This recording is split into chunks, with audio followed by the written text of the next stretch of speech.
Hey guys, so dito tayo ngayon guys na naman sa ating munting sagingan na naluwat guys ha, hindi yan sa amin.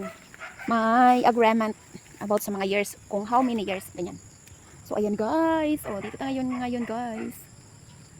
Ayan, merong ano dito guys, may nabali na, or hindi naman siya nabali guys. Tingnan natin. Ayan guys, ang laki ng bulig. Ayan guys. Ayan, di ba ang laki? So, parang ano na siya guys, mga bago na siyang saha, bago na siyang mga seedling guys. Ayan. Unlike noon na parang ano na yun, matagal na tinanim. Ayan guys, andito tayo ngayon. Ngayon pa tayo nakabalik dito guys kasi sa gawa ng busy po tayo. So, ayan, matagal-tagal tayong nakapunta dito or nakabalik. Ayan guys. So, may ano, may puso guys, namumuso guys. Ayan.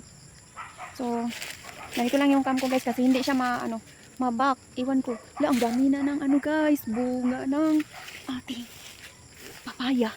So, ayan guys. So, may nabalot dito yung ng saging natin guys. Nag-alaga. May nabalot siya. May binalutan po siya. So far, isa lang yung nakita ko guys. Ayan. Ayan. Kasi guys, babalutin talaga yan para daw walang mga insekto na makalapit. So, ayan ang purpose na babalutin.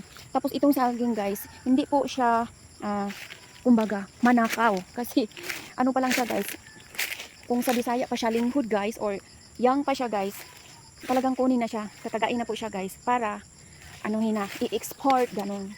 Ayan. Ayan ang binabalot. So, ayan ang naka-advantage nito sa saging na to guys. Unlike sa mga ibang saging na kailangan paanuhin mo siya, immatured or pagulangon mo siya guys para siya aya siya tag-on. Pero ito guys, bata pa siya guys, kunin na siya talaga. Para po pang daw to, pang export. Ayan, may ano dito guys. Ito guys, parang na siya. Ayan, tingnan nyo guys. Ayan, diba? Mayroon pa doon guys yung isa. Ayan. Diba? Meron pa. Ayan, 3 bulig yung guys. Yung gulang. Kunin na lang natin yun. Kasi pag na siya guys, medyo matured na or gulang na siya guys, hindi na po ito mabenta. Hindi na kunin ng company. Kasi siya guys, reject na, considered as reject. So, ayan guys, so far. Ayan. Hindi po siya wawala ng guys. Hindi po siya mawala ng mga bunga.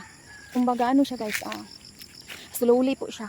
Kahit may iba kinuha na kasi pang benta na, pero mayroon pang mayroong nagfa-follow guys. Mayroong mga kasunod, mayroong namumuso, ganyan.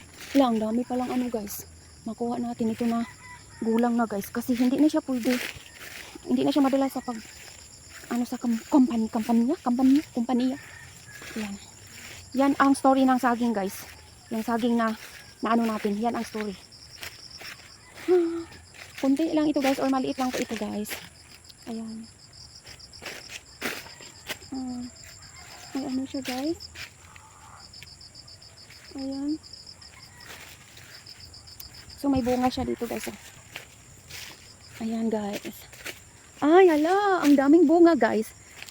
May dabalot pa dito na isa guys. Ayan. Yan. Bali dalawang dalawang puno na yung binalot guys. Bulig. Ayan, may bunga guys, Ayan, yan. Tapos meron pang isa. Ayan, see? Ayan guys, tapos meron pa guys doon sa ibabaw. Ayan, doon sa itaas.